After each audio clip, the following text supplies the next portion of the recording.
안녕하세요, 여러분. 31의 시집을 와 벌써 42를 앞두고 있는 10년차 주부입니다. 제가 꼴랑 10년을 주부로 살고 베테랑인 척을 하기가 뭐하지만요. 그래도 주부로 살며 평생 집에서 살림하고 애만 키우며 살아왔다 보니 이 구역에서는 제가 만렙이라고도 불리운답니다. 남들이 보기엔 살림이며 육아며 알뜰하고 똑부러지게 잘하는 것 같아 보이나 보더군요.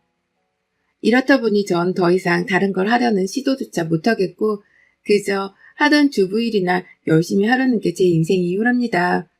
그런 저에게 앞으로도 살아가며 큰 변화라는 건 없을 줄 알았는데요. 이 사연을 쓰고 있는 걸 보니 제 인생이 완벽히 틀어져 버린 건 확실한 듯 하네요. 얼른 거두절미하고 사연을 소개해 드리겠습니다.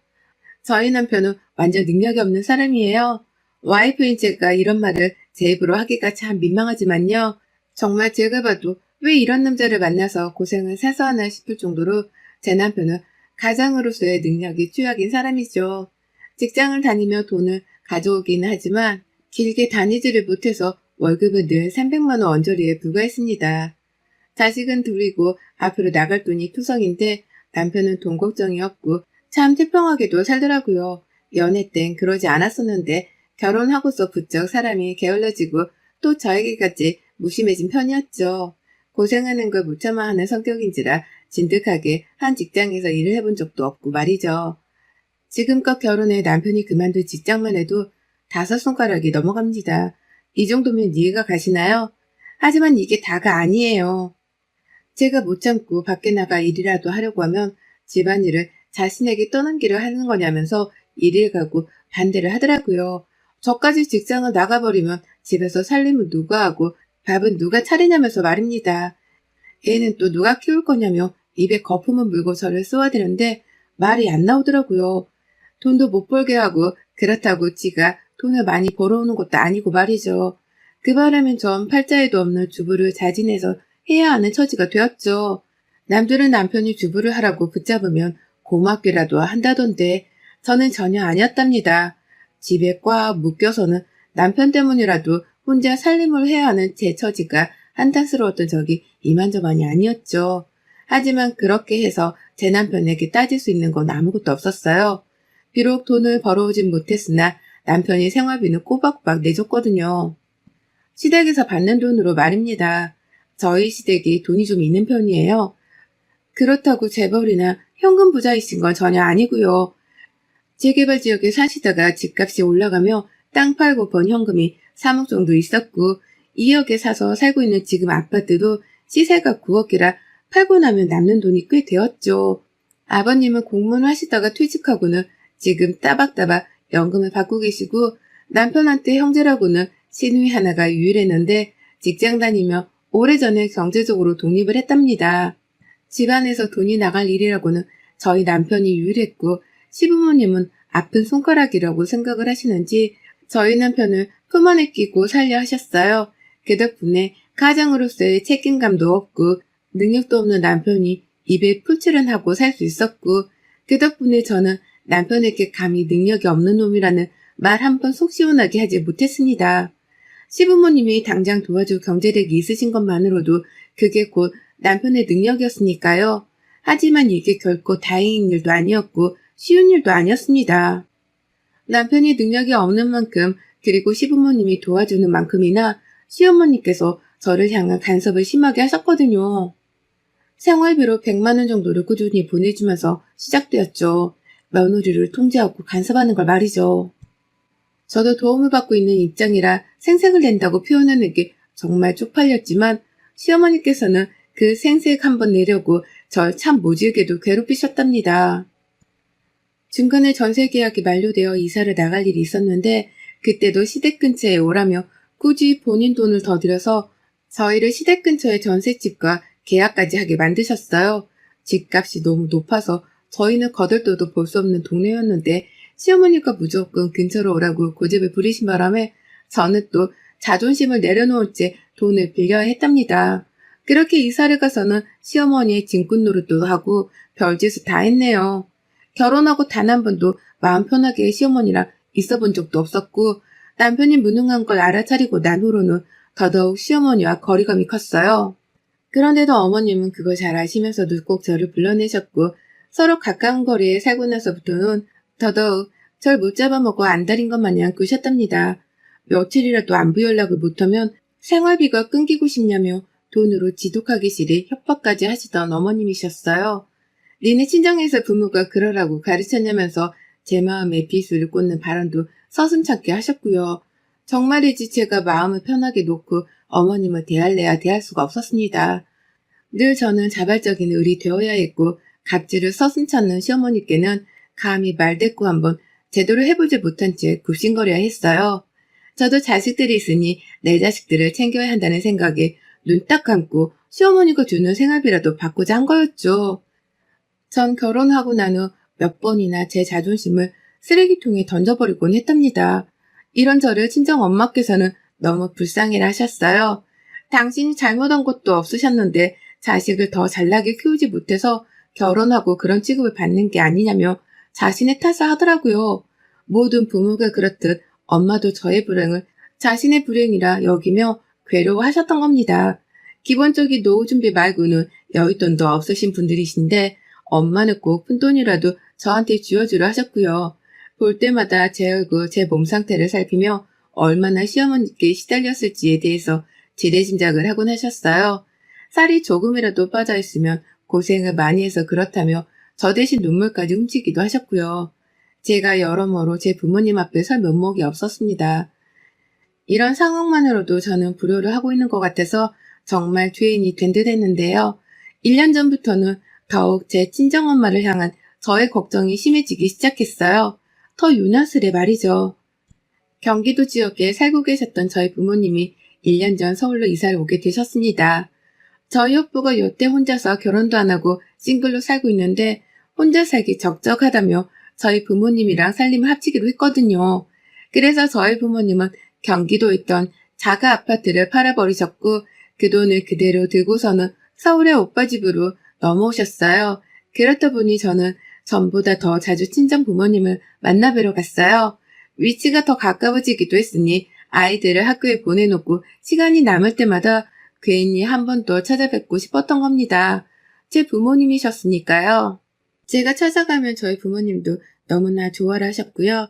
그런데 딸 걱정에 마음 편할 날이 없긴 하셨어도 늘 웃어 보이려 노력하시던 엄마신데 언젠가부터 자주 침대 위에 누워만 계시더라고요.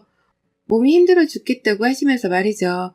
왜 힘들어 죽겠는지에 대해서, 왜 그렇게 몸을 혹사시킨 건지에 대해서는 죽어도 말을 안 하시고는 계속 아프다는 말만 하며 침대 위에 계셨습니다. 인기척을 해도 나와보려 하질 않으셨고 어쩌다 나오셔도 밥을 해주겠다는 말을 하며 곧장 부엌으로 들어가 버리시는 바람에 전 처음에 저한테 화가 나서 저러시나 싶었어요. 그래서 더 자주 엄마를 뵈러 집에도 찾아갔지만 엄마는 변하지 않으셨고요. 나중에서야 심각성을 알게 된 저랑 아빠가 오빠하고도 상의를 해서 여기저기 병원을 찾아다니기 시작했습니다. 엄마가 혹시 갑작스런 질병이라도 걸려 저러는 게 아닌가 싶었거든요. 안 그러던 사람이 저러면 병이 틀림없다는 생각에 지레 겁부터 먹었고 하필 서울에서 새 인생을 시작하려고 하자마자 안 좋은 일이 생겨나니 저희 가족들도 모두 다 마음이 편치 못했어요. 하지만 이런 가족들의 지극정성이 간호와 달리 엄마는 갈수록 드러누워 계시는 적이 많아졌고요. 그와 동시에 저희 가족들은 황당한 반전을 알아차리게 되었죠. 엄마가 드러누워 계시는 만큼이나 바깥 외출을 자주 하신다는 것이었습니다. 전화를 하면 네 엄마 또 나갔다. 나는 아빠의 말을 들어야 할 때가 많았던 거죠. 아빠도 외출하는 엄마한테 몇 번이고 어디 가냐 물으셨지만 엄마는 그때마다 친구를 만나러 간다는 말을 하며 정확한 대답을 회피하셨다고 하고요. 그러고는 집에 오며 꼭 힘들어 죽을 듯 몸져 누우셨고 아빠는 그 모습을 보며 결국 스스로 판단을 내리셨죠. 엄마가 치매에 걸리셨던 확실한 판단 말입니다. 가장 가까이 있던 아빠가 엄마의 치매를 의심하신 바람에 자식인 저희 남매는 당연히 아빠의 뜻을 따를 수밖에 없었고요. 결국 저희는 엄마를 치매 검사까지 시키려고 병원에 찾아갔어요. 하지만 엄마는 아무런 표정의 변화도 두려움도 없으셨어요. 마치 니들이 아무리 변명을 찾으려 해봐도 찾지 못할 거다 라고 농락이라도 하는 듯한 아리송한 표정만 지어보인 채 입을 굳게 다무셨답니다. 그러니 저희 가족들은 더욱 엄마의 상태를 불안해했고요. 저러다 진짜 큰일이 나겠다 싶어서 더 경계를 했습니다. 그러다가 오빠한테서 아주 기가 막힌 제안을 전해들었죠. 오빠가 그러더라고요. 자기 선배 어머니도 치매에 걸리셨을 때 선배가 녹음기 같은 거 넣어놓고 상태를 확인했다고 말이죠. 언제 어디서 뭐라고 사시는지 평소 상태가 어떠신지에 대해서 제때 확인을 할 수가 없기 때문에 녹음기를 넣어놓고서 주기적으로 상태 검사를 했다고 하는 거예요. 그걸 오빠는 선배한테서 전해 듣고는 저희 가족들한테 써먹어보자며 알려줬고 이미 퇴근길에 녹음기까지 사와서 어떻게 사용하는지 사용법까지 터득한 후였습니다. 저랑 아빠는 굳이 반대를 할 이유가 없단 판단하에 그러라고 했고요. 그렇게 저희는 엄마가 가장 자주 들고 다니는 가방의 안쪽 주머니에다가 오빠가 사온 녹음기를 몰래 집어넣었어요. 병원에서 치매가 아니라고는 했으나 저희가 볼 때 엄마의 상태가 이상한 건 틀림없었는지라 언제 터질지 모르는 치매 환자가 틀림없다는 99%의 확신을 한 채로 녹음기에 녹음이 잘 되기만을 기다렸어요. 그러다 모두가 까무러치게 놀라 그 사태가 터져버리고야 말았죠. 하루는 오빠가 절 너무 애타게 부르더라고요. 그날 오빠가 휴문날이었는데 엄마가 또 영혼이 가출한 사람 마냥 대낮에 집을 나서려고 한 바람에 엄마의 뒤를 쫓기로 작정했던 겁니다. 오빠는 다급한 목소리로 도움을 요청하려고 전화를 했어요. 야, 엄마 또 나가신다. 지금 광장동 쪽으로 가고 있고 지하철 타고 계시고 우리는 어디쯤인데? 라고 하면서 실시간으로 엄마의 이동 경로를 가르쳐줘가면서 저를 불러냈죠. 그러니 저는 애들이고 뭐고 일단은 남편한테 맡겨놓고 오빠를 따라 나섰고요. 오빠가 알려준 장소로 바로 달려갔고 실시간으로 전송되는 위치로 이동을 하는 내내 온몸에는 긴장감이 뻗쳤습니다. 이런 짓이라는 걸 처음 해봐서 혹여나 엄마한테 상처가 되는 일을 범하면 어쩌나 하는 고민도 살짝 되었었고요. 그렇게 중간에서 결국 오빠를 만났는데 옆에 아빠도 같이 계시더라고요. 엄마가 집을 나가려는 걸 가장 먼저 눈치챈 건 아빠라고 했고요. 그렇게 저희는 다 같이 엄마의 뒤를 밟았어요. 엄마는 가방 안에 녹음기가 든 것도 모른 채 그걸 꼭 부여잡고는 지하철역을 빠져나가셨고 아파트 단지 쪽으로 계속해서 걸어가셨어요. 그리고 전 그제서야 이상한 걸 눈치챘죠. 지금 이 길이 단지 쪽으로 향하고 있는 이 길이 너무나 익숙하단 걸 알아챘거든요. 아무리 봐도 이 길은 제 시댁으로 향하는 길이었습니다. 설마 아니겠지 했어요. 오빠가 도대체 엄마는 어디 가는 거야? 라며 남의 동네 주변을 둘러보면서 어이없어 하는 동안에도 저는 설마 하는 심정으로 대답을 회피했어요. 설마 엄마가 시댁에 가겠나 싶었으니까요. 그리고 실제로 시댁 아파트 단지 안에 들어가실 때에도 설마 우리 시어머니를 보려는 건가 싶었습니다. 대단지 아파트 안에 지인이 또 있으시겠거니 싶기만 했죠. 하지만 기어코 엄마가 최종 목적지라면서 도착을 한 곳은 다름 아닌 제 시부모님이 사는 단지 앞이었습니다. 엄마가 기어코 시부모님 계시는 동안으로 들어가려고 하자 제 입에서는 저도 모르게 안 되는데 저기 왜 가? 라며 자동적으로 탄성이 튀어나왔어요. 그제서야 오빠는 저기가 어딘 줄을 아냐며 저를 캠으로 보기 시작했고 제 입에서는 시댁이 여기라는 얘기가 나오자마자 아빠와 오빠가 동시다발적으로 표정을 구기기 시작했답니다. 시댁? 네 시댁? 라면서 아빠가 그제서야 모든 상황이 이해가 간다며 머리를 지끈 쥐어 싸매셨고 오빠는 말을 잊지 못한 채 저를 쳐다보더라고요. 마치 저 때문에 벌어진 일이라는 듯 원망의 표정으로 말이죠. 그리고는 오빠가 엄마를 잡아채러 달려가려 하는데 제가 붙잡았습니다. 녹음기에 뭐라도 남겨야 할 거 아니야. 라고 하면서 오빠를 말린 거죠. 그러자 오빠도 제 말이 맞다며 억지로 수긍을 한 채 엄마를 불안한 듯 지켜봤고요. 그리고 얼마 후 저희는 정말 까무러쳤습니다. 시댁 안으로 들어가는 엄마를 따라서 저는 제가 시댁 아파트 현관 비밀번호를 알고 있으니 알아서 문을 열고 들어갔어요. 가서 한참 심호흡을 하다가 시간이 더 지나기 전에 제 손으로 시댁 문을 두드렸고요. 시어머니는 입구에 서 있는 저의 얼굴 그리고 저희 오빠와 아빠의 얼굴을 보자마자 귀신이라도 본 듯한 기괴한 표정을 지으며 문을 열어주려 하지도 않으셨죠. 문 뒤로 얼굴만 살짝 내빼고는 오히려 문을 걸어 잠그려고 하셨답니다. 하지만 오빠가 주도해서 시댁의 문을 열고 먼저 들어갔고요. 그제서야 시어머니가 아이고 사돈 어서 오세요. 너도 어서 와라. 라며 안아도 환영 인사를 한 채로 저희 가족들을 맞이하셨죠. 집안에 들어가자마자 오빠는 엄마를 찾았고 막 짐을 푼 건지 엄마는 아직 외투도 벗지를 못하셨는데요. 엄마가 시댁 부엌에서 나오는 걸 보자마자 저는 불안했습니다. 설마 우리 엄마를 지금 이 시간에 불러내서는 부엌 일이라도 시키려고 하신 건가 싶어서 자동적으로 시어머니를 향해 분노의 눈초리를 날렸죠. 시어머니는 여태 저희 가족들이 왜 찾아온 건지에 대해서 무척 당황해하며 현관에서 어쩔 줄을 몰라 하셨고요. 그러다 시어머니가 가장 먼저 말을 꺼내더라고요. 아니, 사돈이 근처에 왔다고 해서 우리 이렇게 자주 종종 만나서 커피 한잔하고 그랬는데 사돈 어른도 오고 사돈 총각도 왔으니 다 같이 마시면 되겠네. 라고 말이죠. 그동안 엄마랑 사이좋게 커피를 나눠 마셨다는 소리를 먼저 하시길래 속으로 뻔한 거짓말이구나 확신했습니다. 그럴 인성이 못 되는 분이셨기에 그 말을 믿을 수가 없었던 거죠. 저는 더 들을 이유가 없다며 오빠한테 녹음기를 꺼내라는 눈치를 줬어요. 오빠 그거 꺼내. 그거! 라고 말이죠. 그러자 시어머니는 빠르게 저희 오빠를 향해 시선이 움직이셨고 오빠는 자동적으로 엄마 가방을 찾자마자 그 안에서 녹음기를 꺼냈습니다. 오빠는 이미 표정으로 오만 욕을 다 짓거리고 있었어요. 뭐하나 우리 엄마를 부려먹은 증거가 걸리기라도 하면 당신을 당장에 가만두지 않겠다는 듯이 결의에 찬 표정으로 머리털까지 뻗친 채로 녹음기를 눌렀습니다. 저는 바로 엄마를 부엌에서 완전히 데려나와 소파에 앉혔고요. 시어머니를 한번 홀겨보고는 녹음기를 틀었는데요. 사람 촉이란 게 정말 더럽도록 무섭더라고요. 의심했던 것이 정말 다 들어맞았습니다. 시어머니가 진짜 제 손에 죽고 싶어 환장을 하셨더라고요. 녹음기 속 내용은 가관이었어요. 엄마가 시댁에 들어오기 전이었던 아파트 현관 앞에서부터 시어머니는 사왔어? 안 사왔어? 라고 하면서 저희 엄마한테 심부름을 잘 해왔는지를 건방지게 물어봤습니다. 엄마는 다급하게 오시느라 그걸 까먹은 건지 죄송합니다. 지금이라도 사올까요?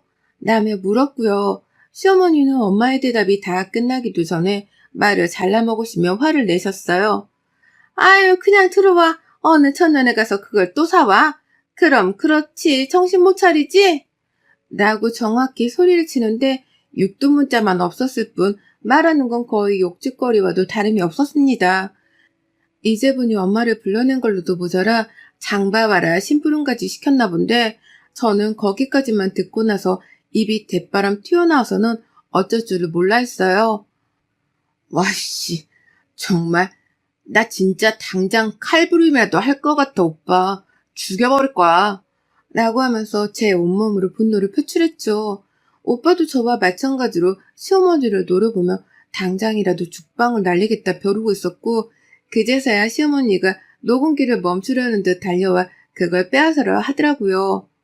아니 지금 뭘 녹음한 거야? 내가 그냥 부탁을 좀 한 걸 가지고 설마 이걸로 날 의심하는 거야? 내가 사돈을 괴롭혔다고? 무서운 사람이네. 라고 하면서요. 하지만 시어머니는 그 다음에 터져나온 녹음 파일에 그 건방진 주둥이를 그제서야 담으셨답니다. 엄마가 시댁에 들어오자마자 죄송합니다 사돈 제가 까먹어서 죄송해요. 라고 연신 굽신거리는 소리가 들렸고 그 후 시어머님이 저희 엄마한테 소리를 치셨거든요. 노망났지? 그럼 병원에 들어가 치료나 받던가 노망난 년. 라고 말입니다. 저는 더 들을 필요도 없다는 판단하에 시어머니 얼굴에 제 손에 직접 죽방을 날렸습니다. 야 이 개삐리리야. 네가 뭔데 우리 엄마한테 노망이 났네 마네야? 지금껏 우리 엄마를 불러다가 이런 식으로 욕먹이고 부려먹은 거야?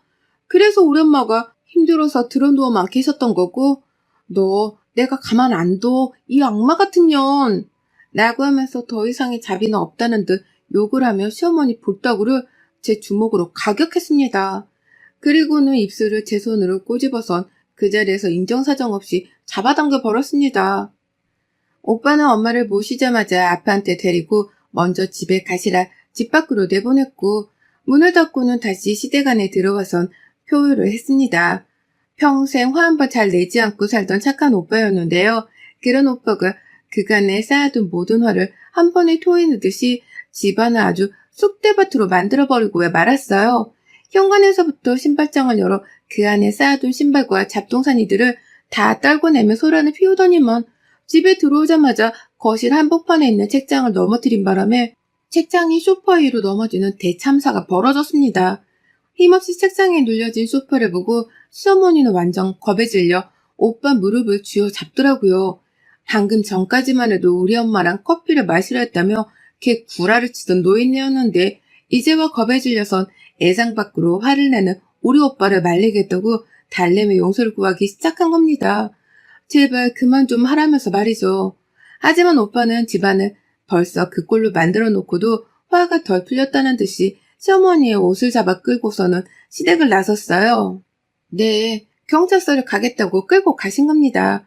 시어머니가 성인 남자한테 질질 끌려 아파트 밖까지 잡혀가는 동안 저는 뒤에서 시어머니의 울부짖음을 그냥 꼬시다는 표정으로 지켜보며 마저 시댁을 난장판으로 만들었습니다. 이까짓 거 그냥 신고를 당해도 벌금만 내면 그만이었고 그 벌금은 남편이 가져오는 생활비여서 제가 직접 낼 참이었거든요. 남편 돈이 시댁 돈이었으니까요. 괜히 복수심이 화가 나서는 부엌까지 들어가 시어머니의 냉장고를 박살 내버렸습니다. 시댁을 나오기 직전에 냉동실이랑 냉장고 문까지 그냥 열어두고서는 나와버렸죠. 나가보니 어머님은 오빠한테 빌기까지 하며 매달리고 계시더라고요. 하지만 저희 오빠는 한 손에 녹음기 그리고 다른 한 손은 시어머니 옷을 아주 돌돌 말아 끌어잡아 당겨선 숨도 잘 안 쉬어지게 붙들고선 경찰서까지 친히 발걸음을 했답니다. 그리고 저희 남매는 시어머니를 고소해버렸어요. 노인학대죄로 말이죠. 저희 엄마가 그간 몸져 누워 아파하던 걸 저희 가족들이 병원에 데려가면서 받은 병원 진단서만 수두룩했습니다. 치매인지 아님 죽을병이라도 걸린 건지 너무 상태가 안 좋으셨던 것들을 우려해서 병원마다 찾아다니며 병명을 찾겠다고 남긴 기록들이 한가득이었어요. 그걸 증거로만 내세워도 시어머니가 우리 엄마를 괴롭혔다는 것 정도는 쉽게 증명할 수 있었고요. 저는 이혼을 각오하고서 시어머니를 고소하는 데 동조했습니다. 그리고 그와 동시에 전 남편하고도 이혼소송을 걸었어요. 시어머니가 나도 모자라 내 친정엄마까지 몸져눕게 만든 악덕 시어머니라는 걸 이유로 대며 소송을 걸고 위자료 청구까지 했네요. 내가 지금 당장 돈 벌러 나가더라도 남편의 월급반은 금방 벌겠다면서 양육권도 챙겨오겠다고 소송을 걸었고요. 더는 소름 끼치고 불쾌해서 남편이랑은 살도 맞대고 자기 싫었습니다.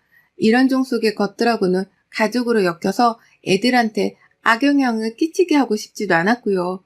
정말 하루라도 빨리 손발을 다 털고 멀리 떨어져 사는 것만이 저를 위해서 그리고 우리 엄마, 우리 애들을 위해서라도 최선의 방법이라 판단을 했네요. 오래 생각할 이유도 없었고요. 전 그렇게 시어머니를 응징하고 나자마자 신고와 동시에 이혼 소송까지 하며 홀로 설 준비를 시작했습니다. 누군가는 남편이 무슨 죄냐고 할 수도 있을 겁니다. 하지만 저는 그간 능력도 없는 놈이 시댁돈 하나 믿고선 까불어대고 가부장적으로 행동할 때마다 죽이고 싶은 적이 한둘이 아니었어요. 그렇게 꼴값도 하고 나대던 놈이었는데 그놈의 엄마라는 사람이 내 엄마를 괴롭혔다고 생각하니 더는 용서할 기회조차 주고 싶지 않았답니다. 이미 내 오빠 앞에서도 싹싹 비셨고 경찰서에서 다시 저희 엄마를 조우하자마자 또 한 차례 더 싹싹 빌며 오해였던 개소리로 사과를 하셨는데요. 저를 포함한 저희 가족들은 모두 다 시어머니한테 절대 합의 따윈 해주지 않기로 했어요. 벌금이 쥐꼬리만 하더라도 앞으로 시댁 돈으로 나를 위해 우리 애들 양육비 그리고 각종 위조료 금액까지 한 푼이라도 합의 없이 다 받아낼 겁니다. 가지고 있는 돈이래봤자 묶여있는 아파트 말고는 그간의 아들 생활비로 퍼주던 몇 억의 돈이 전부인 시어머니는 벌써 돈이 금방 쪼들리겠다 싶었는지 저희 엄마한테는 일일 일사과를 하고 계세요. 그간은 한 달에 100만 원씩 쥐어주며 아들 생활비를 대준다고 생색을 내셨는데 이젠 아이들 양육비까지 더해서 더 많은 돈을 쥐어주셔야 할 테니 오죽 쪼들리실까 싶네요. 그러게 가짜는 돈으로 적당히 생색을 내셨어야죠. 제가 어머님의 그 가짜는 재산 어디 한번 최선을 다해 털어드릴게요. 여러분의 생각은 댓글로 남겨주세요. 오늘도 시청해주셔서 정말 감사합니다.